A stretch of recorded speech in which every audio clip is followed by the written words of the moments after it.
तुम्हाला खरं तर आता रिसेंटली लडाखच्या गव्हर्नमेंटने एक पुरस्कार पण दिला, ट्रू फ्रेंड ऑफ लडाख. तुम्ही मोटरसायकल महाराष्ट्र टू लडाख केलेला? मुंबई टू लडाख. मोटरसायकलवर 100cc बाईकवर पहिलीच माझा जो एक्सपिडिशनचा पहिलाच जो अनुभव होता लडाखचा, तो खूप थरारक होता. आणि त्याच्यावरच मी लडाख प्रवास अजून सुरू आहे पुस्तक सुद्धा लिहिलंय. त्याच्यामध्ये 17 दिवस एकाच ठिकाणी अडकून पडलो होतो आम्ही. आणि एकाच ठिकाणी अडकून पडल्यानंतर शेवटचे 6 दिवस हे लिटरली विदाउट फूड काढलेत आम्ही. एका पॉइंटला अशी मानसिक तयारी झालेली होती की आपण इथून जिवंत नाही जाणार, ऍटलीस्ट आपली डेड बॉडी घरी पोहोचायला पाहिजे. असा कुठला देश आहे किंवा अशी कुठली लोकेशन आहे जी तुम्ही सांगाल की ट्रॅव्हल नका करू? व्हॉट्सअप गाईज, वेलकम टू श्लोक वाच. आज आपण एका अगदी स्पेशल गेस्ट सोबत आहोत. युजली लोक काय करतात, लोक आपलं जे करिअर आहे त्याला एक सोर्स ऑफ इन्कम किंवा एक सोर्स ऑफ मनी, एक मॉनिटरी इन्कम म्हणून बघतात. पण आज आपण एका अशा गेस्ट सोबत आहोत ज्यांनी आपलं पॅशन आपलं करिअर म्हणून बनवलं. सो आपल्या टुरिझम क्षेत्रातलं एक सुप्रसिद्ध नाव म्हणजे ईशा टूर्स. आज आपण आहोत ईशा टूर्सचे ओनर, संचालक, संस्थापक आत्माराम परब सर. नमस्कार. नमस्कार sir, how are you? I am fine. आणि I am really excited to have you here. आपण ऑफकोर्स जी तुमची जर्नी आहे from just having a hobby of tourism, ते एवढं सुप्रसिद्ध नाव जे ईशा टूर्स आहे त्याबद्दल बोलायला मला खूप आवडेल, मजा येईल. मलाही खूप आवडेल. So thank you so much for coming here. सुरुवातीला मला असा एक प्रश्न तुम्हाला विचारायला आवडेल की ईशा टूर्स ह्या नावामागे रहस्य काय? What is Isha tours? Could you please explain? अगदी सोप्या भाषेत सांगायचं तर मी जेव्हा टुरिझम कंपनी म्हणून सुरू करायची ठरवली तेव्हा काय नाव द्यायचं हे ऑलवेज कुठेही नवीन व्यवसायाच्या वेळेला वाटतं. माझ्या मुलीचा जन्म जस्ट 3 वर्षापूर्वी झाला होता आणि तिचं नाव ईशा, आणि त्यामुळे ईशा टूर्स नाव दिलं. बस एवढं सिम्पल होतं. आणि त्यामागचं अजून एक थोडंसं एक रहस्य जे आत्ता मी सांगू शकतो लोकांना, की माझी मिसेस, जिला मी पर्यटन क्षेत्रात तेव्हा नव्हतो, म्हणजे व्यवसाय म्हणून नव्हतो, खूप फिरत होतो, प्रचंड भटकंती सुरू होती, पण ती करताना त्याला फक्त मजा, धमाल, मस्ती असंच स्वरूप होतं. बरोबर. पण जेव्हा मी व्यवसाय म्हणून करायचं ठरवलं तेव्हा घरच्यांना दाखवण्यासाठी किंवा खरं तर माझ्या मिसेसला दाखवण्यासाठी की मी व्यवसाय करतोय आणि माझ्या मुलीचं नाव दिलंय, त्यामुळे मला आता फिरायलाच हवं. सो असा त्याच्या मागचा एक लॉजिक होतं, जे आत्ता या क्षणाला जी ईशा टूर्स ज्या लेवलला पोचले त्याचा विचार मी केलेला नव्हता तेव्हा. मी जस्ट गंमत म्हणून सुरुवात केली होती. आणि मग तू कशी म्हटलंस त्याप्रमाणे की त्याच्या मागे एक पॅशन होतं, प्रचंड भटकंती करायची, जगभर भटकंती करायची, हे एकमेव पॅशन होतं. आणि स्वतःला फिरायला मिळावं म्हणून टूर कंपनी सुरू केली होती. सो हा वेगळा विषय म्हणता येईल. ईशा टूर्सचं असं नाव जेव्हा कानावर पडतं तेव्हा सगळ्यांच्याच डोक्यात येतं की okay, Ladakh tour, because you are the pioneer of Ladakh tour. भारतात लडाख टूर तुम्ही स्टार्ट केली, बरोबर? सो लडाख म्हणून का, म्हणजे एक ओढ काय आहे तुमची या लडाख या एरियाला? मुळात मी स्वतः माउंटेनियर, ट्रेकिंग खूप केलंय मी महाराष्ट्रात. आणि नंतर म्हणजे सर्वसामान्य जो ट्रेकर असतो महाराष्ट्रात ट्रेकिंग करणारा सह्याद्रीमध्ये, त्याचं पुढचं ध्येय असतं ऑलवेज हिमालय. तसंच मी पण हिमालयाकडे वळलो, आणि हिमालयाकडे वळल्यानंतर लक्षात आलं की खूप वास्ट आहे हा हिमालय, आणि हा हिमालय बघायचा असेल आपल्याला तर खूप वेळ द्यावा लागणार. आणि तो तसा वेळ दिला मी. अनेक एक्सपिडिशन्स केल्या, अनेक साध्या ट्रेकिंग पण केल्या, आणि त्याच्याबरोबर एक्सपिडिशन्स सुद्धा केल्या, म्हणजे क्लाइम्बिंग एक्सपिडिशन्स वगैरे. आणि ते करत असताना लक्षात आलं मला की ट्रेकिंगच्या माध्यमातून आपल्याला वेळ कमी पडतोय. कारण मी नोकरी करून करत होतो, मी सेंट्रल गव्हर्नमेंटमध्ये नोकरी होती माझी. नोकरी करून हे सगळं करत होतो, पर्यटनाचा आनंद घेत होतो, किंवा त्याचा जे काय पॅशन म्हणून होतं ते मी माझा पूर्ण करायचा प्रयत्न करत होतो. पण ते करताना मला लक्षात आलं की आपल्याला वेळ कमी पडतोय हे करायला. कारण ट्रेक करताना तुम्ही एखाद्या एरियामध्ये साधारण 10-12 दिवस तुम्ही 100-1 किलोमीटरपेक्षा असा तुमचा प्रवास नाही होऊ शकत. म्हणून त्यातून एक आयडिया आली की आपण मोटर बाईकवर आपण फिरायचं, म्हणजे डेस्टिनेशन पर्यंत तरी मोटर बाईकवर फिरायचं. आणि त्यातूनच मग मी भारतभर पहिल्यांदा खूप मोटरसायकलवर फिरलो. माझ्याकडे 100cc मोटरसायकल होती. आणि त्यानंतर मी कुठेतरी वाचनात आलं की लडाखला जाता येईल आपल्याला मोटरसायकलवरून. आणि ते एका लोकप्रवाहामधल्या एका लेखावरून मला ते वाटलं आपण सुद्धा हे करू शकतो का. आणि तेव्हा त्यावेळेला मी नेहमीच म्हणतो की त्यावेळेला कुठलंही प्लॅनिंग नव्हतं. आतासारख्या ज्या सोयी आहेत त्या सोयी नव्हत्या. फक्त अंगात एक थोडीशी एक मस्ती होती काहीतरी करायची आणि एक वेगळं ध्येय वगैरे हे फार मोठे शब्द आहेत ते, पण एकच होतं की आपण काहीतरी करायचं, काहीतरी हटके करायचं, आणि त्याच्यातूनच त्याचा जन्म झाला आणि लडाखला पहिल्यांदा मोटरसायकलवर गेलो मी. आणि त्यामुळे लडाखच्या पहिल्यांदा त्याचं दर्शन झालं. आणि जेव्हा दर्शन झालं लडाखचं, तेव्हा लक्षात आलं की आत्तापर्यंत आपण जे काही हिमालयातले डेस्टिनेशन्स पाहिलेत किंवा एक ट्रेकिंग केले, एक्सपिडिशन्स केलेत, त्याच्यापेक्षा लडाख कम्प्लिटली वेगळं आहे. म्हणजे पूर्ण वेगळा ग्रह म्हणता येईल. म्हणजे फक्त वेगळी डेस्टिनेशन नाही, एका वेगळ्या ग्रहावर गेल्याचा फील आजही लोक म्हणतात की असं वाटतं लडाखला आल्यानंतर की आपण पृथ्वीवर नाहीच आहोत, कुठल्या तरी वेगळ्या ग्रहावर आलोय. सो कारण तिथे तुम्हाला हार्डली काही तुम्हाला वनस्पती दिसतात, त्यामुळे अक्षरशः मैलोन मैल तुम्हाला डोंगरांच्या रांगा आहेत, पण त्याच्यावर एकही झाड नाही किंवा गवताचं पान पण नाही. सो त्यामुळे मला वाटलं की हे लडाख हे काहीतरी वेगळं आहे आणि हटके आहे काहीतरी, आणि हे लोकांनी बघावं याच्यासाठी मी लोकांना घेऊन जायला लागलो. तेव्हा ईशा टूर्सचा जन्म सुद्धा झालेला नव्हता, पण ते लडाख पुन्हा पुन्हा आपण बघावं आणि लोकांना दाखवावं या हेतूने मी लडाखला पुन्हा पुन्हा जायला लागलो आणि त्या लडाखच्या अजून प्रेमात पडायला लागलो, त्या डेस्टिनेशनच्या. सो असंच काहीतरी आहे. तुम्हाला खरं तर आता रिसेंटली लडाखच्या गव्हर्नमेंटने एक पुरस्कार पण दिला, ट्रू फ्रेंड ऑफ लडाख. हो. आणि I heard a lot of stories about you and you know the government allowing you तिथे भरपूर लोकांना आणणं वगैरे. सो त्याबद्दल काय सांगू शकाल तुम्ही? मुळात जेव्हा 95 मध्ये पहिल्यांदा मी मोटरसायकलवर लडाखला गेलो. तुम्ही मोटरसायकल महाराष्ट्र टू लडाख गेलेला? मुंबई टू लडाख मोटरसायकलवर 100cc बाईकवर. म्हणजे म्हटलं ना की त्यावेळेला कुठलंही प्लॅनिंग नव्हतं. आता आपण 500cc 700cc आणखी हायर सीसीच्या गाड्या, सगळे गार्ड्स वापरले जातात, जॅकेट्स वापर असतात.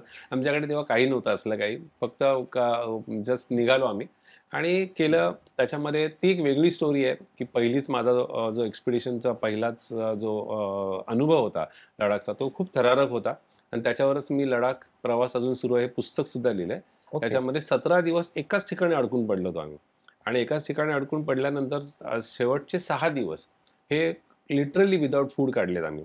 म्हणजे आम्ही जिवंत कसे परत आलो ही तर देवाची कृपा म्हणायला लागेल, पण तो वेगळा भाग आहे. त्याच्यावरती अख्खा एक एपिसोड करता येईल, एवढा कारण त्याच्यावर पुस्तक लिहिली, ती जवळजवळ 250 पानी पुस्तक लिहिलं आहे त्याच्यावर. लडाख प्रवास अजून सुरू आहे. सो त्या प्रवासानंतर जेव्हा मी पहिल्यांदा लडाखला गेलो आणि नंतर मग लोकांना न्यायला लागलो, आणि मग वाटायला लागलं की आपण आता जर पुन्हा पुन्हा लडाखला जायचं असेल तर एवढ्या सुट्ट्या नाही मिळणार, मग काय करता येईल, मग आपण टूर कंपनी सुरू करूया. म्हणून मी 2003 मध्ये ईशा टूर्स फॉर्म केली आणि लोकांना न्यायला लागलो. आणि ते नेताना पहिल्यांदा म्हणजे ईशा टूर्सची निर्मिती आणि 1995ची बाईक एक्सपिडिशन जवळजवळ 8 वर्ष मला मिळाली. त्या 8 वर्षात एवढ्या लोकांना सोबत नेलं, आणि तोपर्यंत मला कॉन्फिडन्स सुद्धा आला की कुठल्या एज ग्रुपमध्ये लोकांना मी नेऊ शकतो लडाखला आणि लोक छान एन्जॉय करू शकतात. आणि त्यानंतर मग मी तो प्रवास सुरू केला, आणि मला पहिल्यांदा 2009 मध्ये 2003 ते 9 म्हणजे 6 वर्ष मला लागली. 9 मध्ये पहिल्यांदा आम्हाला पुरस्कार मिळाला, तो pioneer in family tourism. Okay. याच्या आधी लडाखला जात होती लोक, पण त्याची संख्या फारच कमी होती, आणि ती होती फक्त ॲडव्हेंचर किंवा काही अशा ॲक्टिव्हिटीजसाठी. टुरिझम फॅमिलीला घेऊन जाण्याचं सारखं टुरिझम हे लडाखकडे पाहिलं जात नव्हतं तेव्हा. आणि ती सुरुवात मी केली, आणि त्यानंतर मला तो पहिल्यांदा पुरस्कार मिळाला. त्याच्यानंतर अनेक पुरस्कार मिळाले. लडाखमध्ये जवळजवळ 6 वेगवेगळ्या गोष्टींमध्ये आम्हाला पायोनियर म्हणून आम्हाला पुरस्कार मिळालेत. आणि त्याच्या व्यतिरिक्त हा आता जो तू म्हणालास ट्रू फ्रेंड ऑफ लडाख हा पुरस्कार, किंवा तो त्याच्यापेक्षा अजून एक मोठा पुरस्कार मी म्हणेन तो ते म्हणजे प्रत्यक्ष दलाई लामा ना मला 2 वेळा प्रत्यक्ष त्यांच्याशी भेटता आलं, बोलता आलं. सो तो त्याच्यापेक्षा जास्त बहुमान मानतो. आणि 2016 मध्ये मी त्यांना आम्ही भेटलो. 2016 पासून 24 आतापर्यंत माझा मी डीपी चेंज केलेला नाहीये. हो, मी खरंच तुम्हाला तेच आता सांगणार होतं की व्हॉट्सअपवर तुमचा डीपी आहे, एकच डीपी आहे, आणि तो डीपी दलाई लामांचा आहे. आणि मला तो खरंच बहुमान वाटला, कारण खूप मोठी गोष्ट आहे दलाई लामांसारख्या धर्मगुरू समोर त्यांच्याशी बोलता आलं, त्यांना भेटता आलं, कारण ते केवळ फक्त लडाखमध्ये जे काय काम केलं आम्ही थोडंफार त्याच्यामुळे शक्य झालं ते. दलाई लामा म्हणजे basically head of all Buddhist, right? Buddhist धर्मगुरू म्हणतात त्याला. ओके. ग्लोबली बरोबर, जसं पोप जसा असतो तसा. बरोबर. So how did you meet him? Just आम्ही जे काही काम केलंय लडाखमध्ये त्याच्यामुळेच मला त्यांची भेट घेता आली. म्हणजे लडाखमध्ये जे काही आम्ही सोशल अँगलनी पण कामं केली, वेगवेगळ्या टूर तर केल्या. म्हणजे आम्ही लडाखला आम्ही असं म्हणतो की we are not connected as commercial, we are connected emotionally. आमच्या सगळ्यांच्या टी शर्टवर एक मागे लिहिलेलं असतं इशाटूस आणि खाली emotionally connected with Ladakh. So हे तिथली लोक पण ॲप्रिशिएट करतात की हे आम्ही सुद्धा कधी लिहिलं नाही की इमोशनली कनेक्शन.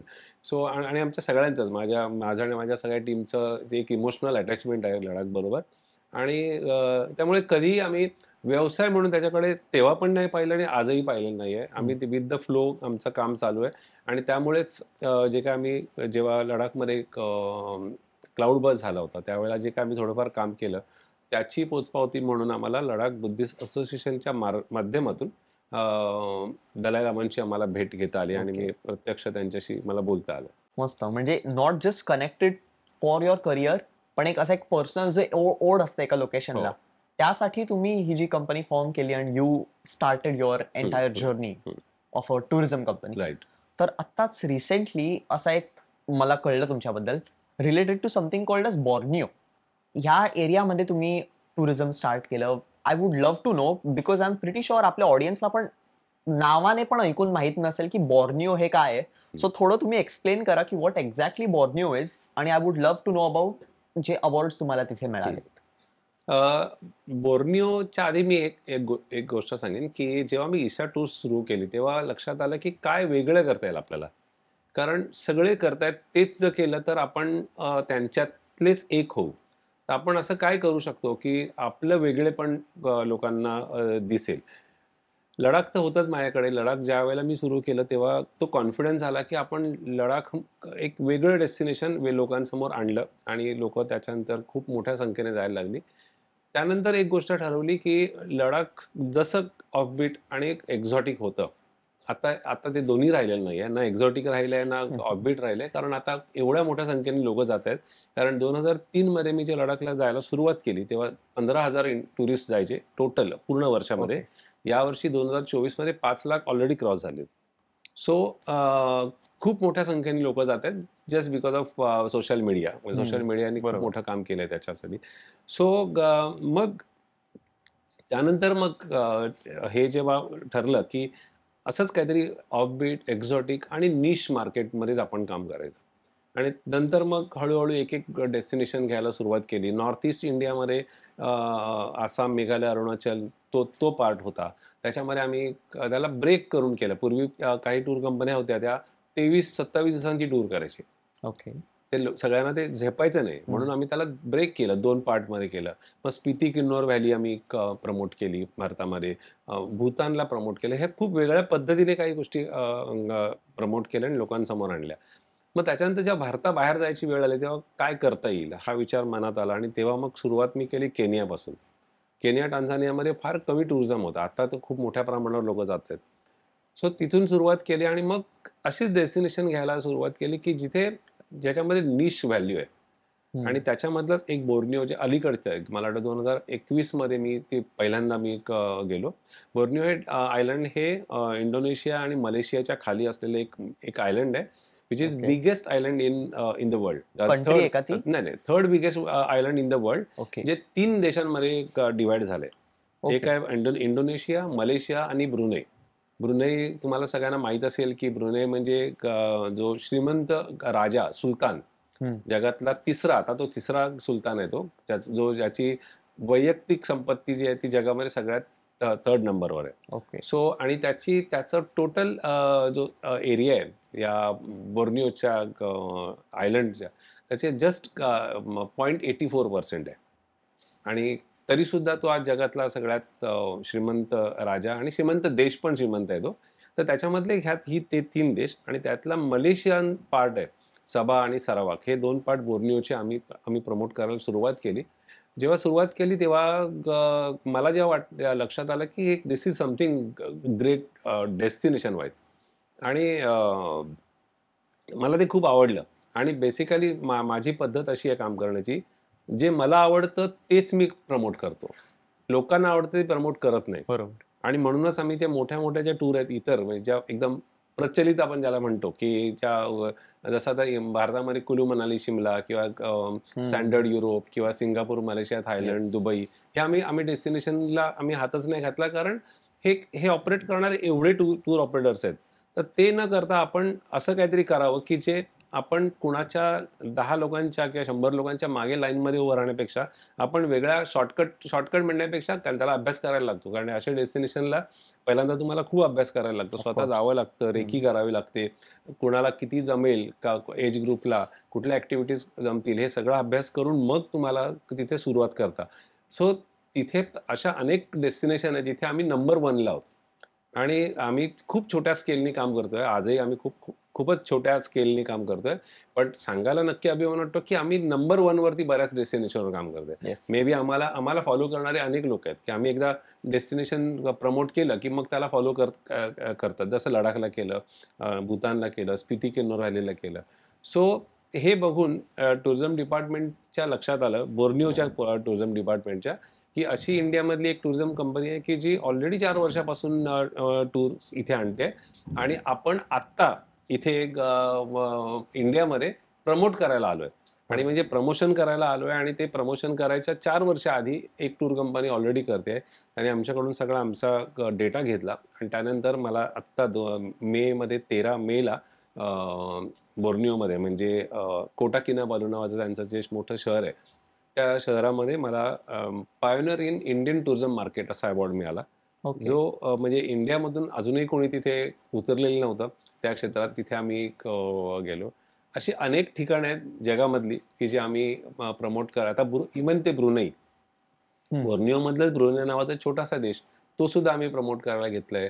किंवा लाओस म्हणून एक छोटासा देश आहे, तो प्रमोट करतोय आम्ही. किंवा मग येमेनमधलं सोकोत्रा आयलंड, एक खूपच वेगळं आयलंड आहे आणि येमेन म्हटल्यानंतर लोकांच्या भुवया उंचावतात. अरे बापरे, येमेन म्हणजे लोकांना त्याची भीती वाटते की तिथले सिव्हिल वॉर्स वगैरे चालू आहेत. पण हे त्या सिव्हिल वॉर पासून खूप कित्येक मैल दूर आणि ॲक्च्युली डिस्टन्स वाईज पण खूप लांब आहे.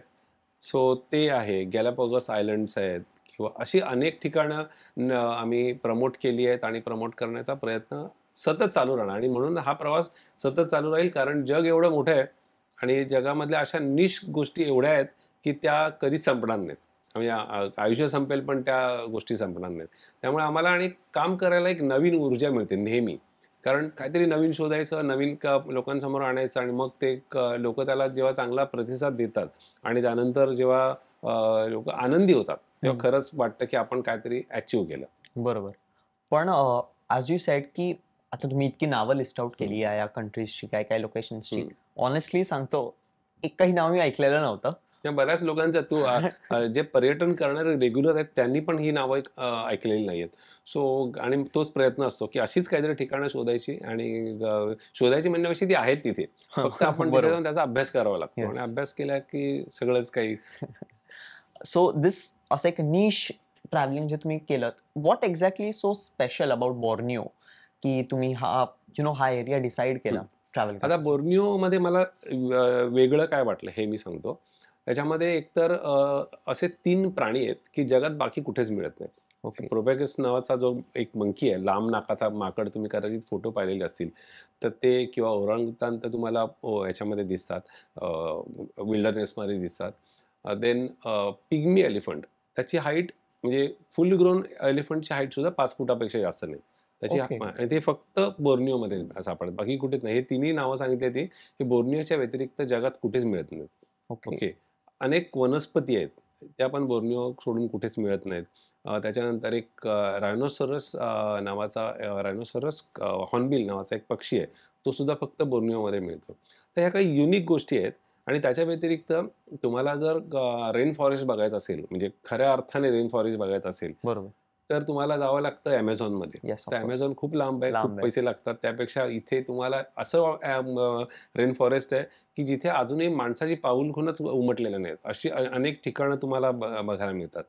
आणि त्याचबरोबर तुम्हाला हवे असलेल्या म्हणजे टुरिझमला लागणाऱ्या ज्या इन्फ्रास्ट्रक्चर आहे, ते इन्फ्रास्ट्रक्चर खूप ग्रेट लेवलवरती डेव्हलप झालेलं आहे.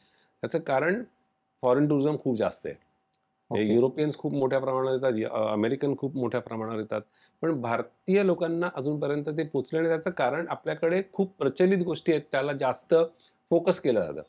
त्यामुळे आता फॉर एक्झाम्पल आपल्याला केरळ माहिती आहे बॅकवॉटरसाठी, येस. पण मी गॅरंटेड सांगू शकतो सिंधुदुर्ग जिल्ह्यामध्ये केरळपेक्षा कितीतरी सुंदर बॅकवॉटर्स आहेत, की जे अजूनपर्यंत अनएक्सप्लोर्ड आहेत, कोणाला माहीत नाहीत. हे माझ्याकडे जी नावं आहेत, मी जे स्वतः एक्सप्लोर केलेत, त्याच्यावरून मी सांगू शकतो. कारण मी केरळ पण पाहिलंय आणि हे पण पाहिलंय. पण काय होतं, की आपली एखादी गोष्ट फेमस झाली, की ती खूप जास्त लोकं तिथे त्या लोकांना तिथे जायचं असतं. म्हणजे आता आणखीन एक एक्झाम्पल म्हणून जपान. हं, जपानमध्ये लोकं म्हणतात, की जर जायचं असेल तर चेरी ब्लॉसममध्येच. हं. तर हे साकुरा. अतिशय, अतिशय म्हणजे चुकीचं आहे. म्हणजे माझ्या मते जपानमधला सगळ्यात बेस्ट पिरियड आहे तो autumn season, fall season. Okay. त्याच्यामध्ये जे कलर्स बघायला मिळतात ते तुम्हाला चेरी ब्लॉसममध्ये मिळत नाही. आणि चेरी ब्लॉसम हा काही फक्त एकटं जपानची मक्तेदारी नाहीये. पूर्ण साऊथ ईस्ट एशियामध्ये सगळीकडे चेरी ब्लॉसम मिळतो. Even in India. आपल्या शिमल्याजवळ सॉरी चेरापुंजी आणि ओके. त्या मेघालयामध्ये आपल्याला बघायला मिळतो. सो काही गोष्टी आहेत त्याचं मार्केटिंग जास्त झालेलं आहे. त्यामुळे लोकं तिकडे जायला मागतात. बरोबर. सो आम्ही ते ब्रेक करायचा नेहमी प्रयत्न केलाय. तर आम्ही जपानला घेऊन जाऊ. पण आम्ही जपानला तुम्हाला हा सीझन दाखवणं जास्त पसंत करू. कारण हा खरंच खूप सुंदर सीझन आहे. हं. आणि आम्ही प्रत्येक ठिकाणी ज्या आम्ही डेस्टिनेशन आम्ही प्रमोट केलेले आहेत, ह्या सगळ्या डेस्टिनेशन योग्य वेळी, योग्य सीझनमध्ये आम्ही प्रमोट केलेत. त्यामुळे त्याच्याकडे आम्ही कमर्शियल अँगलनी कधीच बघितलेलं नाही. कारण काय होतं, की बऱ्याचदा काय होतं, की तुम्ही एखादी गोष्ट करताना हा विचार नेहमी करावा लागतो, म्हणजे व्यवसाय करणाऱ्यांना. पण तो अजूनही आम्ही नाही केलाय.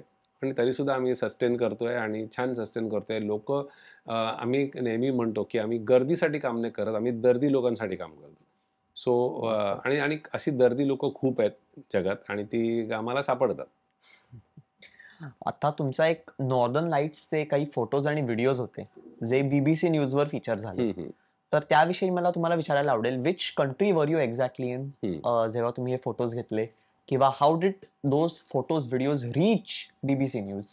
ही अच्छा. स्टोरी काय ह्याच्या पाठी? ह्याच्यामागे एकदा 2013 पासून मी नॉर्दर्न लाईट्सच्या टूर्स करण्यासाठी पहिल्यांदा मी 2013 मध्ये मी रेकी करण्यासाठी गेलो. रेकी म्हणजे ओके. पूर्वतयारी. बऱ्याच लोकांना रेकीमध्ये ते हीलिंगवाला रेकी नाही, हो, वाटतं. मला तर तेच रेकी वाटलं. रेकी म्हणजे त्याचं स्पेलिंग पण वेगळं आहे. सो पूर्वतयारीसाठी, अभ्यास करण्यासाठी, अभ्यास दौरा म्हणू आपण त्याला. 2013 मध्ये गेलो आणि ते माझ्या विश लिस्टमध्ये होतं, की हे मला करायचं आहे. हे माझं मॅनिफेस्टेशन जे आहे ना, ते खूप एवढं स्ट्राँग आहे, की मी ठरवलं, की हे मला करायचं आहे. तर थोडा वेळ लागतो, पण ते होतं नक्की. आणि तसंच तो मी स्वप्न पाहिलं होतं, की आपल्याला एकदा नॉर्दर्न लाईट्स बघण्यासाठी या देशामध्ये जायचं आहे. ओके. सो नॉर्वेमध्ये जनरली नॉर्वे, फिनलंड, स्वीडन हे 3 येस. देश आहेत. हे ईझी ॲक्सेसिबल आहेत. बाकी खूप ठिकाणाहून दिसतात. म्हणजे तुम्ही कॅनडामधून पण दिसतात, रशियामधून पण दिसतात, चायनामधून पण म्हणजे चायना नाही सॉरी रशियामधून दिसतात आणि इथे अलास्कामधून दिसतात. पण ॲक्सेसिबिलिटी जर पाहिली रोड आणि एअरची तर Norway, Finland, Sweden is better option. So तिथे 2013ला पहिल्यांदा गेलो आणि त्याच्यानंतर मग दरवर्षी तिथे एक साधारण 2-3 टूर तरी नॉर्दर्न लाईट्स बघण्यासाठी होतो. सो नॉर्दर्न लाईट हा फिनॉमिना जो आहे तो 24/7 आकाशात चालू असतो. ओके. हो. त्याच्यामधलं छोटं सिंपल जे गणित आहे, ते म्हणजे सूर्य म्हणजे आपल्याला माहिती आहे, की आगीचा गोळा आहे. येस. ओके. त्याच्यावरती सतत एक्सप्लोजन्स होतात. एक्सप्लोजन होत असतात. राइट. तर ते काही एक्सप्लोजन त्यातले ते एक त्याच्या कक्षेच्या बाहेर येतात आणि हं. कक्षेच्या बाहेर आल्यानंतर पृथ्वीच्या कक्षेत आल्यानंतर पृथ्वीच्या बाहेर जी गुरुत्वाकर्षण आहे, हं, हं. त्याच्यावरती ते बाउन्स होतात आणि बाउन्स झाल्यानंतर त्याचे 2 भागामध्ये ही विभागणी होते.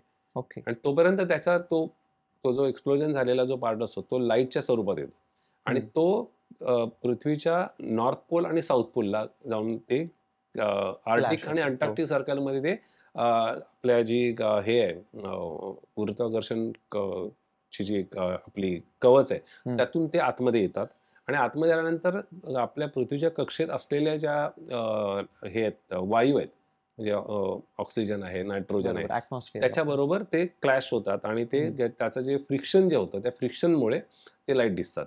ओके. ऑक्सिजनमुळे ग्रीन कलर दिसतो, नायट्रोजनमुळे व्हायलेट कलर दिसतो, असे वेगवेगळे कलर. पण ग्रीन कलर दिसण्याची शक्यता जास्त असते, कारण ऑक्सिजन बरोबर हे होत असल्यामुळे. आणि जेव्हा आकाशामध्ये जेव्हा वारे असतात, म्हणजे आपण जेव्हा आपल्याला माहिती आहे की पृथ्वीच्या वरच्या एरियामध्ये खूप स्पीडमध्ये ऑफकोर्स. वारे येस. वाहत असतात. आणि ते वारे जेव्हा वाहतात त्या वाऱ्यांबरोबर हे लाईट असे मूव्ह होतात, तर म्हणून ओके. त्याला डान्सिंग लाईट म्हणतात त्याला. तर ते ते डान्स करतात म्हणजे काय होतं की ते वाऱ्यामुळे इकडे तिकडे पसरतात. आणि ते बघणं हा एक खरंच एक मेस्मरायझिंग अनुभव असतो नेहमीच. मी 14 वेळा मी आतापर्यंत त्या टूरवर गेलोय आणि आतापर्यंत 35 वेळा मी स्वतः नॉर्दर्न लाईट्स पाहिलेत. सो 2022 मध्ये सध्या 2022, 23, 24, 25 हे 4 ही वर्ष आहेत ना, ही सगळ्यात जास्त सोलार जे एक्सप्लोजन्स आहेत हे असं प्रेडिक्ट केले गेलेले आहेत. 2025च्या एंडपर्यंत असं predict की सगळ्यात जास्त दिसणार आहेत. आणि आत्ता सध्या रेग्युलर बेसिसवर खूप जास्त प्रमाणात दिसत आहेत. त्याला केपी इंडेक्समध्ये मोजतात, ओके. 1 to 9. सो 1 to 3 पर्यंत जेव्हा लाईट्स दिसतात त्यावेळेला आकाशामध्ये आपल्या डोळ्याला दिसत नाहीत ते. ओके. डोळ्यांना दिसत नाही, पण कॅमेरा कॅप्चर करू शकतो. कॅमेरामधलं आपण जर लो शटर स्पीडवरती आपण जर शूट केलं तर ते ते ग्रीन पॅचेस दिसतात. पण 3च्या वर गेलं की मग आपल्याला नेकेड आयनी सुद्धा दिसायला लागतात. ऑलराईट. सो तर त्यावेळेला मी जेव्हा 2022 मध्ये गेलो होतो तेव्हा केपी इंडेक्स 8 होता. आणि त्याच्यामध्ये जे कलर्स अवेलेबल असतात ते सगळे कलर्स त्या दिवशी आम्हाला दिसले. आणि जवळजवळ अर्धा पाऊण तास कंटिन्युअसली ते एक आकाश पूर्ण भरलेलं होतं सगळ्या रंगाने. आणि ते फोटो मी याच्या Facebookवर टाकले. आणि Facebookवर मला आमच्या BBC मराठीच्या जे चॅनलवर काम करत असलेली अमृता दुर्वे, तिने ओके. मला कॉन्टॅक्ट केला आणि त्यांनी मला सांगितलं की याची एक स्टोरी आम्हाला बनवायची आहे, तर आणखीन थोडीशी माहिती द्या आणि मग फोटो द्या. मग त्याच्यानंतर ते फोटो आणि व्हिडिओज दिले मी आणि त्यांनी मग ते त्यांच्या BBC चॅनलवरती ते प्रमोट केले. बरोबर. कुठल्या देशात होता तुम्ही? नॉर्वेमध्ये. नॉर्वेमध्ये. ओके. मग खरं तर मी पण लहानपणीपासून जेव्हा ते हे बघत आलोय, ह्याचे फोटोज किंवा व्हिडिओज YouTubeवर वगैरे किंवा टीव्हीवर, तेव्हा आय वॉज ऑल्वेज फॅसिनेटेड की व्हॉट एक्झॅक्टली हे नॉर्दर्न लाईट्स असतात. पण आणि इनफॅक्ट आम्हाला खरं तर सोशल स्टडीजमध्ये एकदा होतं पण, की हाऊ धिस इज फॉर्म्ड. काहीच कळलेलं नव्हतं मला. पण आत्ता थोडंफार समजलंय की व्हॉट एक्झॅक्टली आर दोज. त्यासाठी 2 गोष्टी लागतात. एक तर ओके. Clear sky yes. आणि दुसरं डार्क नाईट्स. एक रात्र डार्क काळोख लागतो, कारण आपण ज्या एरियामध्ये दिसतात ते फक्त आर्टिक सर्कल आणि अंटार्क्टिक सर्कल ह्या 2 सर्कलमध्ये दिसतात, खाच्या खाली दिसत नाहीत. त्या आर्टिक सर्कलमध्ये जेव्हा आपण त्याचे पोलार पोलार डेज आणि पोलार नाईट्स म्हणतात त्याला. पोलार डेज म्हणजे 24 hours day, yes. Polar night म्हणजे 24 अवर नाईट्स. पण इथे आपण खाली ज्या ज्या भागात जातो 67 डिग्रीज टू 71 डिग्रीज नॉर्थ, ह्या एरियामध्ये जर विंटरमध्ये आपण गेलो तर साधारण 2 किंवा 3 तासाचा दिवस असतो. ठराविक पिरियड वाईज आहे ते. डिसेंबरमध्ये गेलात तर 0 लाईट, म्हणजे सूर्यप्रकाश येतच नाही. आणि तुम्ही जर जूनमध्ये गेलात तर 0 night. So even in 71 degrees नॉर्थला. सो जेवढं तुम्ही विंटरमध्ये जाल तेवढं चान्सेस जास्त असतात, कारण ओके. तुमची रात्र मोठी असते, त्यामुळे तुम्हाला स्कोप जास्त असतो. बरोबर. मस्त. थोडं आता आपण भारताकडे हं. येऊया. So living aside all these तुमचे जे टूर्स आणि हे जे आहेत, मला थोडंफार हे जे टुरिझम क्षेत्र आहे, this industry, I would like to know की भारतात हे जे टुरिझमची जी ग्रोथ झाली आहे, त्याबद्दल काय बोलाल? Of course you are a major catalyst, hmm. Let's say, because nowadays everyone knows about Ladakh tours. Hmm. पण ही एक जो आपण एक एक्सपोनेन्शियल ग्रोथ बघतो भारताच्या टुरिझममध्ये ह्या क्षेत्रात, त्याविषयी तुम्हाला काय बोलायला आवडेल? खरं तर टुरिझम सेक्टर जे आहे त्या सेक्टरला आजही इंडस्ट्री म्हणून दर्जा नाही आहे. ओके. जेव्हा जेव्हा 10+ % टोटल इकॉनॉमीच्या 10+% वाटा आहे टुरिझम इंडस्ट्रीचा. पण अनफॉर्च्युनेटली अजूनही इंडस्ट्री म्हणून त्याला दर्जा दिले गेले नाही.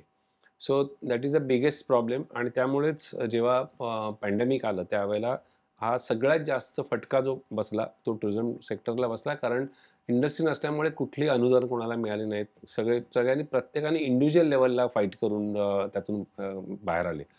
सो हे होणं खूप गरजेचं आहे. जेव्हा होईल तेव्हा थोडासा अजून फायदा होईल. आणखीन टुरिझम हा विषय आता म्हणजे म्हणजे special thanks to social media only. कारण सोशल मीडियामुळे काय होतंय, की एवढ्या फास्ट पोहोचतायत डेस्टिनेशन, जिथे कोणीच पोहोचलेलं नाही अशा ठिकाणी लोकं जातायत आणि ते मग सोशल मीडियाच्या माध्यमातून ते पोहोचतं आणि विदिन 1 इयर तिथे लोकांची गर्दी वाढायला लागली आहे. आता हे सगळं झाल्यानंतर लोकं तिथपर्यंत पोहोचतायत. पण इन्फ्रास्ट्रक्चरच नसेल, तर खूप प्रॉब्लेम्स होऊ शकतात. आता हल्ली ट्रेकिंगच्या माध्यमातून आपण बघतो, की लोकं एकाच किल्ल्यावरती हजारोंच्या संख्येने जात आहेत जिथे हम्म. आणि तिथे कुठल्याही प्रकारच्या सोयी नाहीत. त्यामुळे ॲक्सिडेंट होऊ शकतात, बरेच प्रॉब्लेम होऊ शकतात. Infrastructure is very, very important आणि आपल्याकडे मे बी आता हे नवीन सरकार थोडंफार त्याच्यावरती एक लक्ष घालेल. कारण आज खूप छोट्या-छोट्या जे डेस्टिनेशन आहेत, जी खूप मोठी झाली, पण त्यांचं इन्फ्रास्ट्रक्चर तिथेच आहे अजून, काहीच बदल नाही बरोबर. झालाय. त्यामुळे प्रॉब्लेम्स वाढतायत उलट. हे लोकांना तिथल्या लोकांना रोजगार मिळतोय सगळं ठीक आहे, पण प्रॉब्लेम पण त्याच्याबरोबर खूप वाढतायत. त्यामुळे ग्रोथ तर प्रचंड स्कोप आहे. म्हणजे हा 10-12% आहे. तो जर आपण चांगलं इन्फ्रास्ट्रक्चर जर आणलं, तर आपल्या इंडियामध्ये खरं तर इंडियामध्ये आमचा स्वतःचा एक विचार होता. सो आम्ही प्रयत्न केला, पण अजून तेवढं सक्सेसफुल नाही झालो. जेवढ्या लोकांना आपण भारताबाहेर नेतोय, त्याच्या ॲट लीस्ट 50% लोकांना भारतात आणलं पाहिजे. कारण त्या बरोबर. भारतात आणलं तर त्यांचा त्यांचा पैसा भारतामध्ये येईल आणि त्यातून आपल्याला फॉरेन करन्सी मिळेल. हा आमचा विचार होता. पण अनफॉर्च्युनेटली काही ठराविक पॉकेट्समध्येच फक्त टुरिझम इंटरनॅशनल टुरिस्ट आहेत, या होत आहे. त्याच्यामध्ये जसं राजस्थान आहे, आग्रा आहे, गोवा आहे, केरळ आहे. हे सोडले तर आजही बाकी खूप कमी ठिकाणी टुरिस्ट यायला तयार नाही आहेत भारतात. सो त्याला मुख्य कारण हेच आहे. त्यामुळे ही ग्रोथ ही सगळी कितीही असली तरी शेवटी ही गव्हर्नमेंटची विल पॉवर असली तरच हे सगळं पॉसिबल होणार. नाही तर आम्ही आमच्या लेव्हलला किती फाईट करणार. बरोबर. एक कंपॅरिझन खरं तर बघायला गेलं तर फ्यू इयर्स अगो मी राजस्थानला गेलेलो. हं, आणि आता तुम्ही राजस्थान बोलला म्हणून आठवलं हं, मला, की राजस्थानला गेलेलो मी आणि तिथे आय गेस मेहरानगड फोर्टवर गेलेलो. Jodhpur if I am not wrong. Jodhpur बरोबर. आणि आय रिमेंबर त्या जो गड आहे तो फोर्ट त्याची जी maintenance everything it was clean, full clean hmm, होतं. तेच जर आपण महाराष्ट्र टुरिझम मध्ये बघायला गेलो तर आपले कित्येक जे गड किल्ले आहेत ते असेच तुटलेले आहेत. हं. मी अलिबागला गेलेलो माझ्या मित्रांसोबत एकदा आणि आय कुड रिमेंबर तिथे कुठेतरी गड होता आणि नथिंग, काहीच नव्हतं तिथे, सोयी नव्हत्या, सगळं पडलेलं, लोकांनी स्प्रे पेंट करून ठेवलेलं.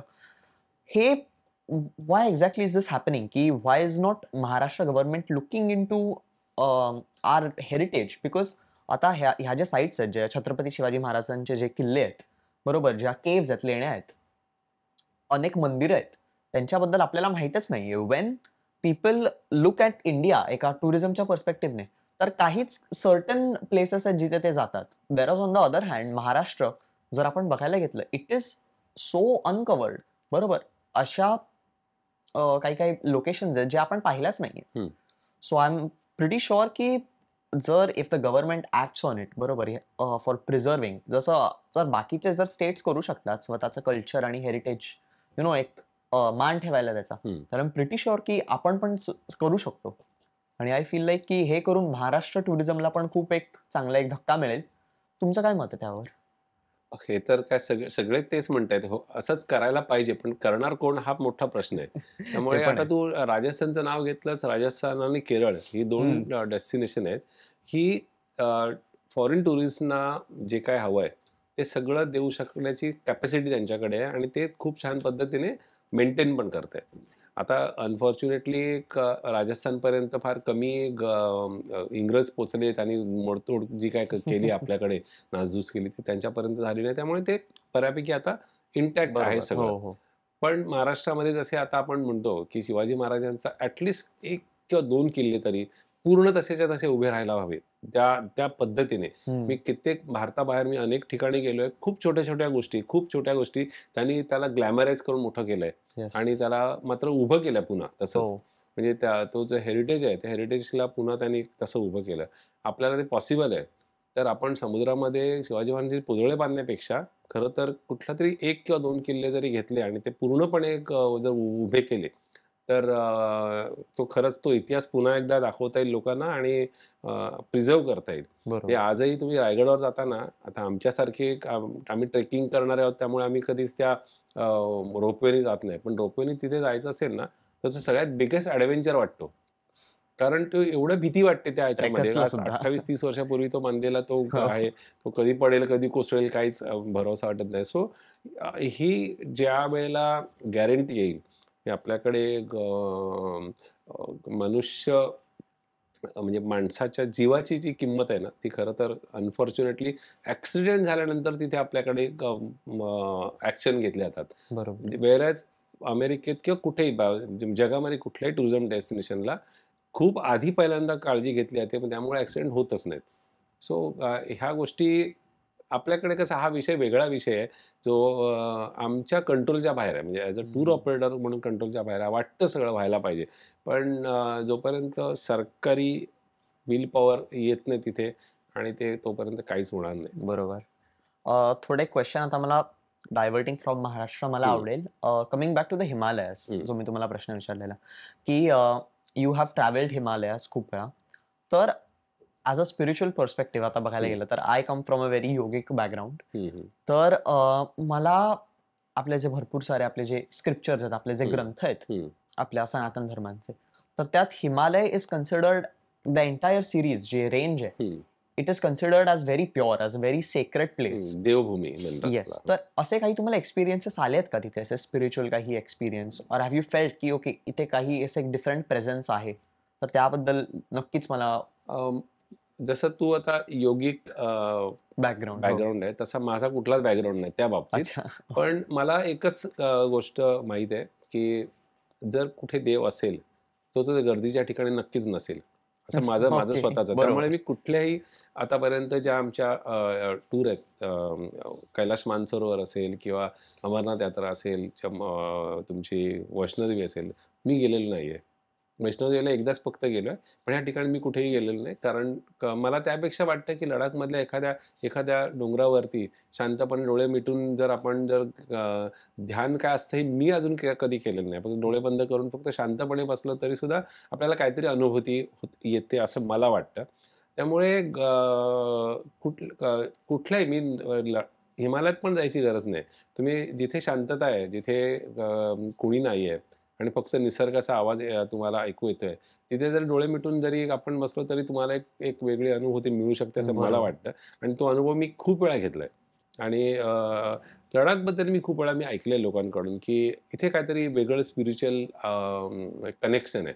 त्यामुळे माझ्याबरोबर अनेक रेकी करणारी जी लोकं आहेत ती आली आहेत. त्याच्यानंतर मग वेगवेगळ्या ज्या हीलिंग करणारी जी लोकं असतात ती आले. त्यांनी तर सगळ्यांना सांगितलं, की सगळ्यात जास्त जर स्पिरिच्युअल पॉवर असेल एखाद्या जागेमध्ये, तर ती लडाखमध्ये सगळ्यात जास्त जाणवली आम्हाला. ओके. ओके. सो त्यामुळे माझा फारसा अनुभव त्याच्यामध्ये नाहीये. पण मला एवढं माहिती आहे, की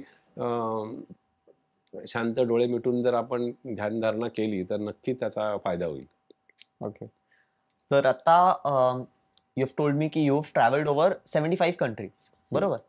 आणि टूर्स तर ऑफकोर्स भरपूरच केल्या असतील तुम्ही. हं, पण मला आता एक एक पर्सनल आता क्वेश्चन जाणवायला आवडेल, की असा कुठला देश आहे किंवा एनी प्लेस इवन इंडियात पण चालेल, which is in your bucket list? म्हणजे असा कुठला स्पॉट आहे जो तुम्हाला एक्सप्लोर करायला आवडेल, जो तुम्ही इतक्यात केला हं, नाहीये? हं. Which is that place for you? आता त्याच्या आधी मी थोडंसं अजून मागे जाईन, की 75 देश जे म्हणालास, जेव्हा मी ईशा टूर्स फॉर्म केली, त्यावेळेला 2च गोष्टी ठरवल्या होत्या, की ते म्हणजे ऑफबीट आणि निश गोष्टी एक्सप्लोर करायच्या आणि दुसरं म्हणजे 100 कंट्रीज मिनिमम ट्रॅव्हल करायच्या. आता ते कशा करायच्या ह्या मला पण माहीत नव्हत्या. माझ्याकडे तर पासपोर्टही नव्हता. ज्यावेळेला मी हे ठरवलं, त्यावेळी पासपोर्टही नव्हता. 2003 मध्ये मी ईशा टूर्स फॉर्म केली. त्याच्यानंतर पहिला माझा इंटरनॅशनल प्रवास 2010 मध्ये झाला. ओके. म्हणजे जवळ-जवळ 7 एक वर्षामध्ये गेली. पण तेव्हा मी ठरवलं होतं की 100 देश बघायचे आहेत. आणि 2010 मध्ये ते 2024 75 देश आतापर्यंत मी ट्रॅव्हल केले. आणि हे 75 देश ट्रॅव्हल करताना हा विचार मी केलेला नव्हता कधीच, की ही नवीन डेस्टिनेशन केलं की मग लगेच तिथे मग आपण ईशा-टुशा टूर घेऊन जायच्या. तर मी मगाशी म्हटलं ते मला जे आवडलं त्याच ठिकाणी लोकांना नेलं. बरोबर. जे आवडलं नाही किंवा आवडलं नाही म्हणण्यापेक्षा जिथे खूप गर्दी आहे, जसं आता सिंगापूर, मलेशिया, थायलंड किंवा काही अशी अशी ठिकाणं आहेत, दुबई आहे. इथे एवढी गर्दी आहे ना आणि एवढ्या टूर ऑपरेटर्स टूर ऑपरेट करतायत, तर आपण कशाला उगाच अजून गर्दी वाढवूयात, आपण वेगळं हां, काहीतरी बघूया. बरोबर. म्हणून मी त्या अशा अशा अनेक गोष्टी केल्या, जिथे मला घेऊन जायची इच्छा आहे. पण काय होतं, की आपल्याकडे शेवटी एक वर्षाचे 12 महिने असतात, 12 महिन्यात काय-काय करायचं? आणि मी जर तेच करत राहिलो, तर मग पुन्हा माझे नवीन डेस्टिनेशन कशा होणार? म्हणून मी दरवर्षी किमान 5 ते 6 नवीन देश मी ऑपरेट करतो किंवा जातो मी स्वतः अभ्यास करण्याच्या पॉइंट ऑफ व्ह्यूने. मला आवडलं तर मग कधीतरी पुढे ते एक माझ्या लिस्टमध्ये येतात. सो अशा अनेक बकेट लिस्ट माझी खूप मोठी आहे. म्हणजे आता आता मी प्लॅन केलाय की पुढच्या 3 वर्षात म्हणजे आता माझं ओके. वय 56 म्हणजे अजून 3 वर्षामध्ये म्हणजे 60 टच करता माझे 100 देश झालेले असतील. आणि तसं मी 3 वर्षाचा माझा पूर्ण प्लॅन पण केलेला आहे. ओके. कुठल्या-कुठल्या मस्त. कंट्रीज माझ्या होणार आहेत. या वर्षात आत्ता उरलेल्या 5 महिन्यात 5 देश नवीन होणार आहेत माझे. हो, हो. So okay. पण माझ्या बकेट लिस्टमधल्या असल्या 2 गोष्टी आहेत. एक म्हणजे अंटार्क्टिका. ते मी ठरवलंय की आफ्टर 65 वगैरे करणार मी. ओके. एवढ्यात नाही करणार. आणि दुसरं म्हणजे ती माझी खूप वर्षापासूनची इच्छा आहे. कधी होणार माहीत नाही मला. पण होणार नक्की एवढं नक्की माहिती आहे मला. Arctic geographic north pole. Okay. Okay. Yes. Which is very costly म्हणजे कॉस्टली अफेअर आहे ते. पण म्हणजे मी साधारण अंदाज काढलाय, तर त्याची किंमत साधारण 30 ते 40 लाख रुपये 4 दिवसाची कॉस्ट आहे फक्त. पर नॉर्थ पर्सन. पोलला जायला हां, ओके. पोलवर जायला. तर आता बघूया. पण ते करणार एवढं निश्चित. पण ही माझ्या बकेट लिस्टमध्ये 2 गोष्टी आहेत.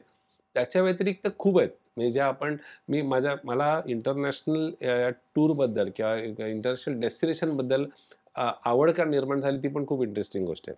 फार पूर्वी आपण इंग्लिश पिक्चर बघायचो. हं, हं. तेव्हा आमच्या लहानपणी आम्हाला फार इंग्लिश कमी पिक्चर बघायला मिळायचे. त्याच्यामध्ये जेम्स बॉन्डचे पिक्चर मला आवडायचे. त्याचं कारणच एक होतं.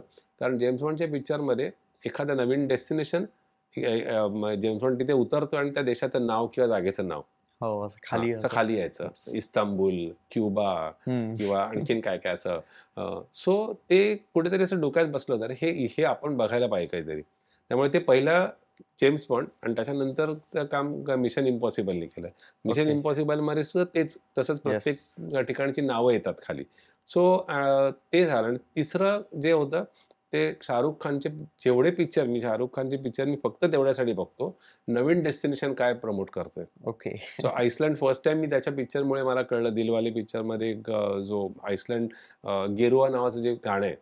एका गाण्यामध्ये अख्खं आइसलंड त्यांनी शूट केलंय. ओके. एका गाण्यामध्ये. म्हणजे आय डिडंट आम्ही नो दॅट आता वाज हां. आइसलँड. हो. सो गेरुआ गाणं जर बघितलं ना, तर मी आता समजा आइसलँडची टूर मी प्लॅन केली.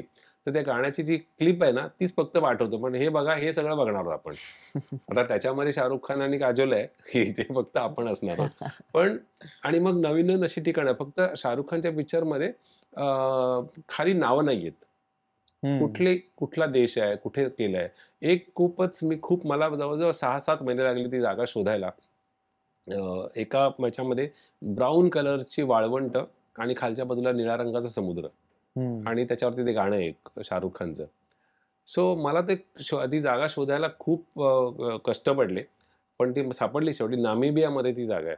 ओके. खूपच सुंदर नामिबिया त्यामुळे माझ्या लिस्टवर आला. सो शाहरुख खानच्या अनेक पिक्चरमुळे मी नवीन-नवीन डेस्टिनेशन शोधायला लागलो आणि तिथे मी जायला लागलो. सो त्याच्यानंतर मग आपण अ, अ, भूगोलाच्या पुस्तकात वाचलेलं सुएझ कालवा, पनामा कालवा, त्याच्यानंतर तुमचं आर्टिक सर्कल, अंटार्क्टिक सर्कल, तुमचं इक्वेटर.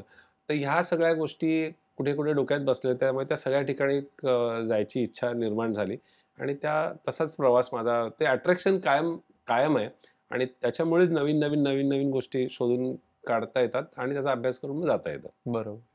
येस. मस्त. तर आता of course since you have travelled so many countries मला आणि ऑफ कोर्स भारतात पण तर भरपूरच ट्रॅव्हल हो. केलं असेल. असे 2 प्रश्न आहेत. एक भारतातलं एक असा ठिकाण आणि एक इंटरनॅशनल एक असं हं. ठिकाण that you love to travel. अशी 2 ठिकाणं कुठली आहेत फॉर यू? भारतामध्ये सिंधुदुर्ग जिल्हा. ओके. सिंधुदुर्ग जिल्हा हा जिल्हा पर्यटन जिल्हा पूर्ण देशामध्ये पर्यटन जिल्हा म्हणून घोषित केला त्याला जर 20 वर्ष झाली, पण त्याच्यानंतर पुढे काहीच नाही झालंय. त्या म्हणजे इन्फ्रास्ट्रक्चर पॉइंट ऑफ व्ह्यूने काहीच नाही झालंय. मी तिथे फक्त मला वाटतं बर्फ आणि वाळवंट सोडलं तर सगळ्या गोष्टी अवेलेबल आहेत टुरिझमसाठी लागणाऱ्या. बरोबर. म्हणजे खूप ज्या आहेत त्या खूपच सुंदर आहेत आणि मी मुळात त्याच जिल्ह्याशी संबंधित असल्यामुळे माझं घर आहे, गाव आहे. म्हणजे मला हा प्रश्न अजून एक विचारला जातो, की जगात सगळ्यात बेस्ट जेवण कुठलं आवडलं? हम्म. तर मी सांगतो, की सिंधुदुर्ग जिल्ह्यामधल्या कुठल्याही साध्या खानावळीमध्ये जेवण मिळतं ना, त्याच्यापेक्षा चांगलं जेवण कुठेच नाही मिळत. म्हणजे नॉन-व्हेज जेवण म्हणतोय मी, माशांचं. सो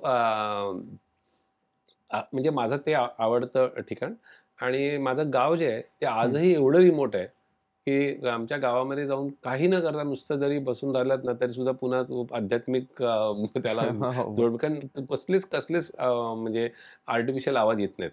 आजही आमच्या गावामध्ये जी एस-टी येते, ती सुद्धा 1.5 किलोमीटर लांब आहे. ओके.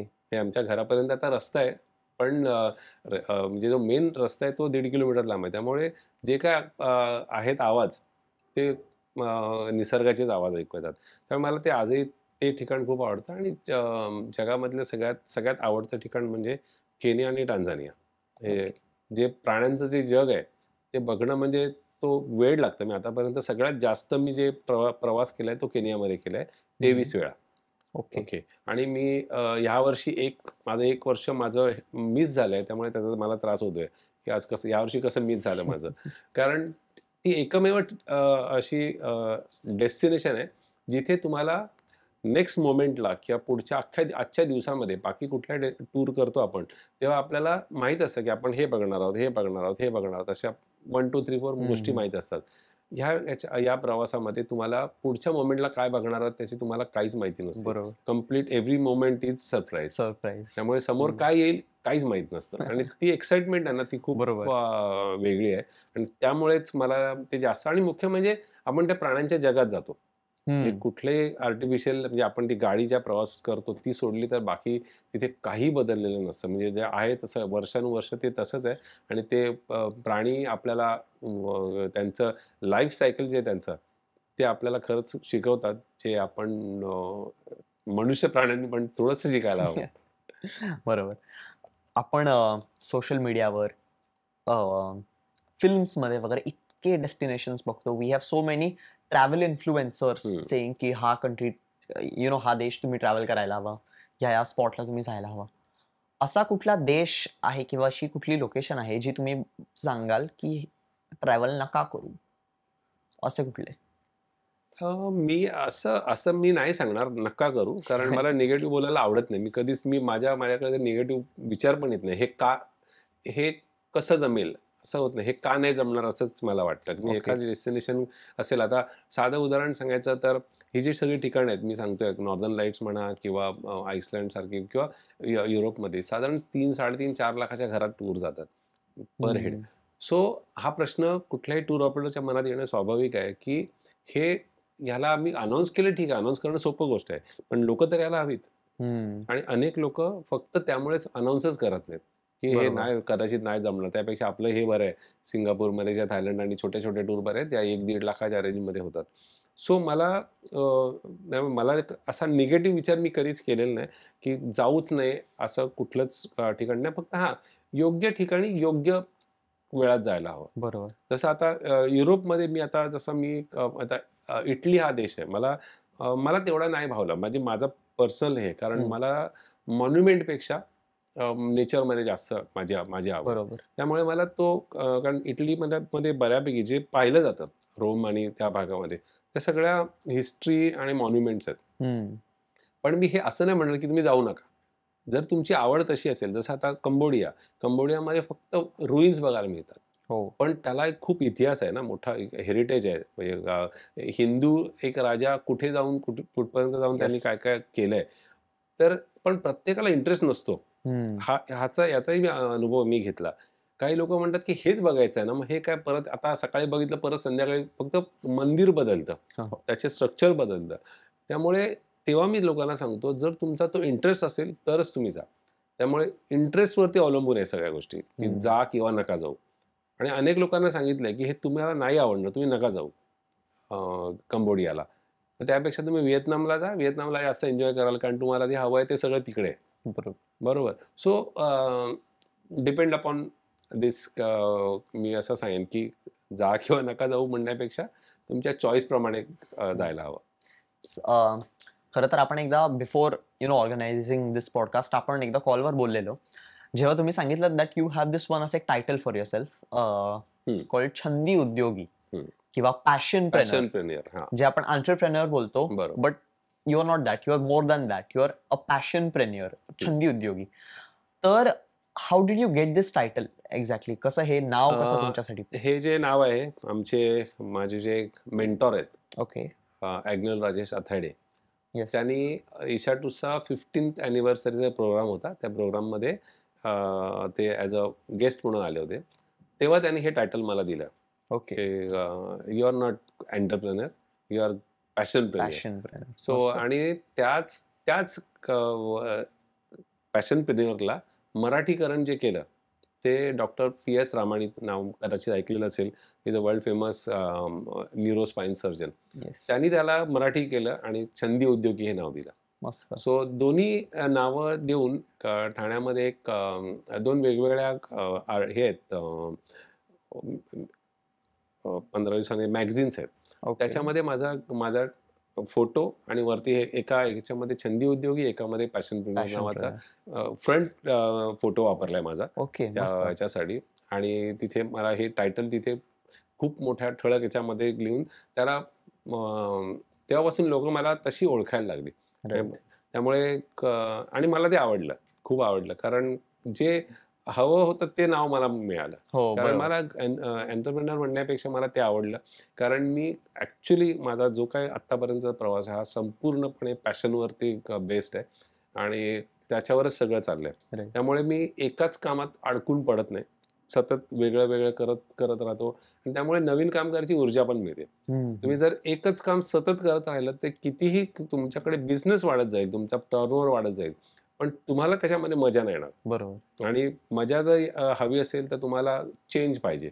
तो चेंज मला ऑटोमॅटिकली मला डेस्टिनेशनमधून मिळतो आणि त्यामुळेच मी जास्त मी एन्जॉय करतो, माझी टीम एन्जॉय करते. कारण आमच्या टीममध्ये पण तसंच आहे की एकाच डेस्टिनेशनमध्ये अडकून नाही ठेवलंय कोणालाच, बरोबर. की एक हे झालं की मग दुसरं आलं की तिसरं. त्यामुळे त्यांना सुद्धा एक चेंज मिळतो आणि चेंज झाला की मग ऑब्व्हियसली तुम्ही अजून चांगलं काम करता आणि अजून चांगली एनर्जी मिळते तुम्हाला. बरोबर. सो जे ईशा टूर्सच्या ज्या आयडिओलॉजीज आहेत त्या तुमच्या नावात रिफ्लेक्ट झाल्या ॲज अ पॅशनप्रेन्युअर. हो.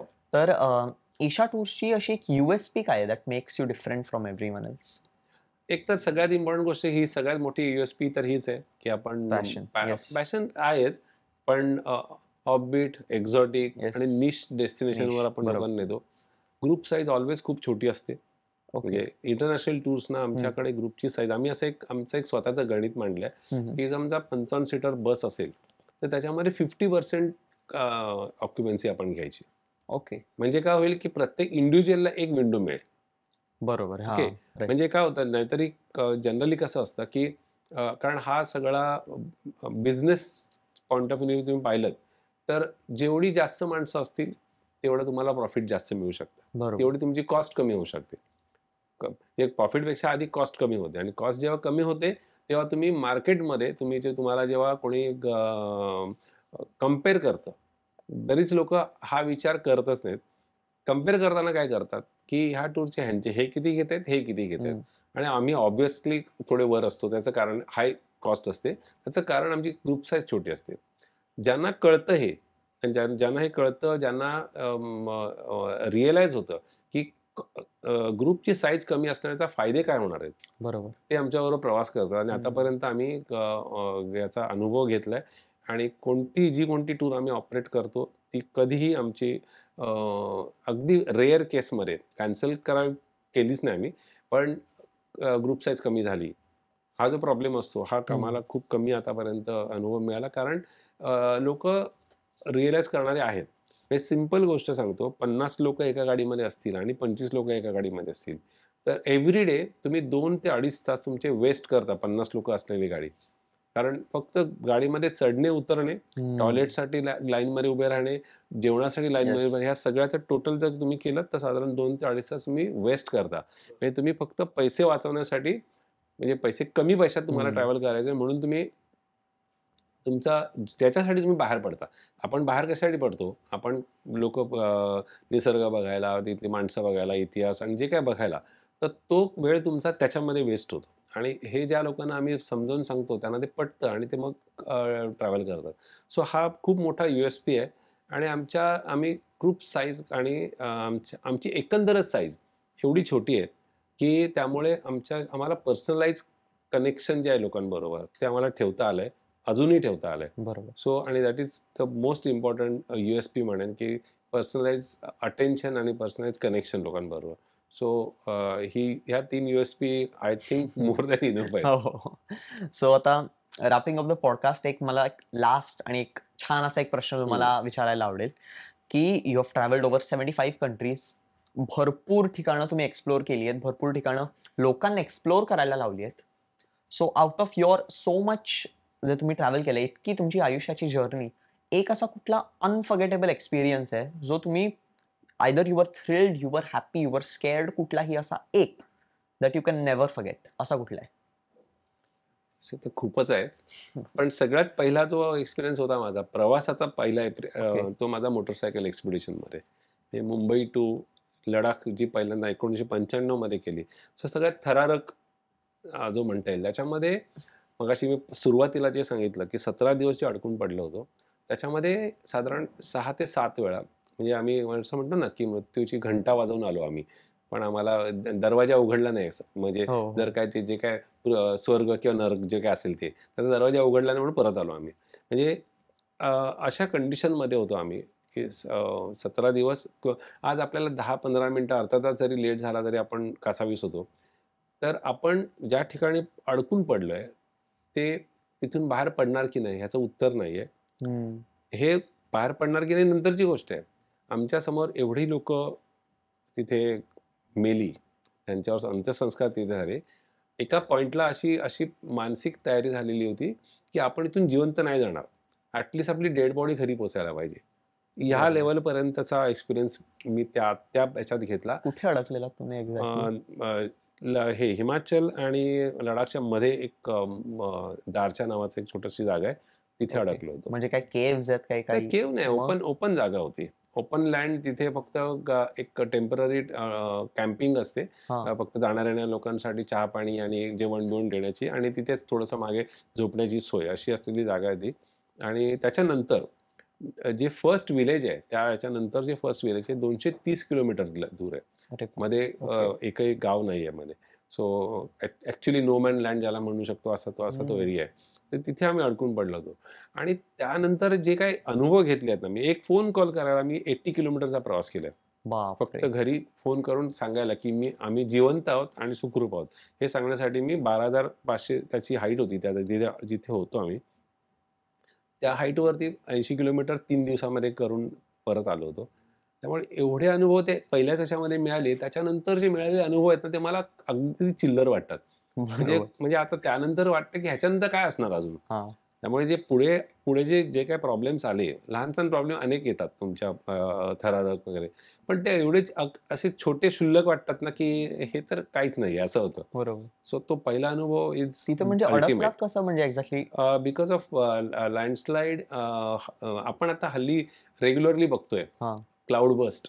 हा प्रकार मी डोळ्यांनी पाहिला. काय असतो क्लाउड बस्ट आणि काय काय होतं त्या क्लाउड बस्टला मी डोळ्यांनीच प्रत्यक्ष पाहिलंय ते. सो ते क्लाउड बस्ट, हेवी स्नोफॉल, पाऊस आणि त्यामुळे क्लोज झालेले रोड. म्हणजे तो जो रोड बंद झाला मागचा मनालीकडचा 158 किलोमीटरचा रोड होता तो रोड ओपन व्हायला 1.5 वर्ष लागलं पुढे. ओके. म्हणजे एवढा डॅमेज झाला होता. आणि फक्त 17-18 किलोमीटरचा प्रवास होता जो त्याच्यामध्ये 43 लँडस्लाईड झाले 17 किलोमीटरमध्ये. त्या 43 लँडस्लाईड क्लिअर करायला त्यांना जवळजवळ 10-12 दिवस लागले. म्हणजे एकत्र सगळं थांबल्यानंतर सगळं निसर्गाचा जो सगळा हे होता रुद्रावतार तो थांबल्यानंतर त्यांना 10-12 दिवस लागले ओपन करायला. आणि नंतर मग आम्ही पुढे गेलो आणि मग आम्ही लेहला गेलो. तर त्याच्यापेक्षा जास्त थरारक असू शकत नाही. स्कॅरी आहे. It's like rebirth. की आता इतकं हा पाहिलं rebirth आहे ते, की हो. आता त्यामुळे लडाखचं पुस्तक जे लोक वाचतात ना, ते वाचल्यानंतर ते म्हणतात की सेकंड टाइम लडाखला तुम्ही का गेलात? तर त्याचं उत्तर मला आजही मिळालेलं नाहीये. ते कुठेतरी काहीतरी एक कनेक्शन होतं माझं, त्यामुळे लडाखला मी ओढला गेलो. बरोबर. आणि मुळात ॲडव्हेंचरस वृत्ती असल्यामुळे जे झालेलं नाही, पहिल्यांदा गेलोय, फक्त लेहमध्ये गेलो, फक्त खारदुंगला पास क्रॉस केला, ज्याच्यावरती गेलो, फोटो काढला, पण लडाख पाहिलंच नाही पहिल्या प्रवासात मोटरसायकलच्या. ओके. म्हणून मी सेकंड टाइम गेलो आणि हो. सेकंड टाइम पुन्हा लडाख बाईकवरच गेलो मी.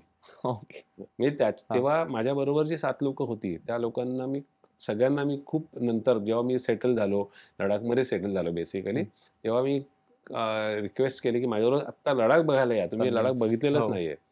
पण ते कोणी हिंमत नाही केली, कारण ते खूप त्याच्याबद्दल एवढा धसका घेतला होता लडाखबद्दल, की पुन्हा लडाखला यायचं नाव नाही घेतलं. त्यातला एक जण मात्र आला, विनायक सराफ म्हणून.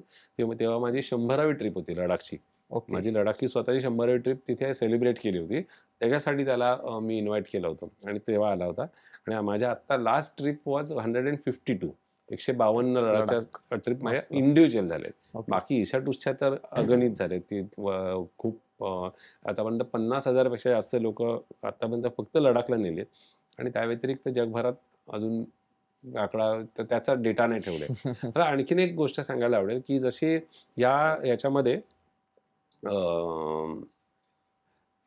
खूप लोकसंग्रह झाला माझा. हो. आणि अनेक अशा लोकांना भेटू शकलो या पर्यटन व्यवसायामुळे, की जिथपर्यंत पोहोचणं सुद्धा कठीण होतं. पण खूप लोकं त्याच्यामुळे कॉन्टॅक्टमध्ये आली आणि त्यामुळे अनेक लोकांचे माणसं जमा केली म्हणायला हरकत नाही मी.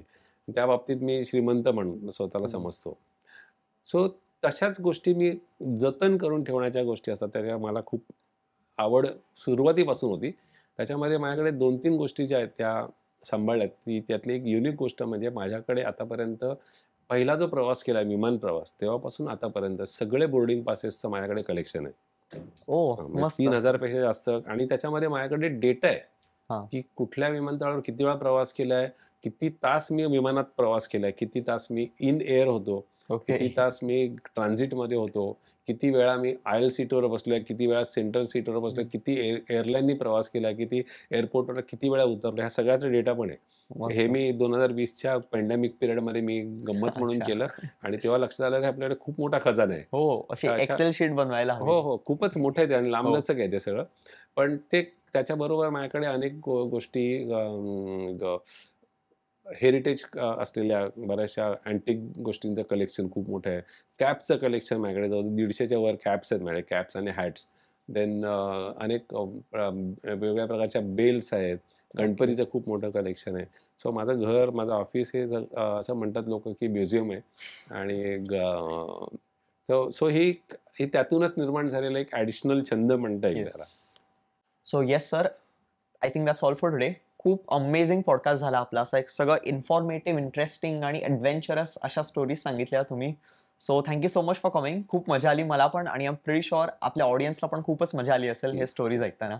So thank you for coming here. Thank you so much. आणि for you guys, thank you so much for watching this episode, and stay tune for further podcast as well. Thank you.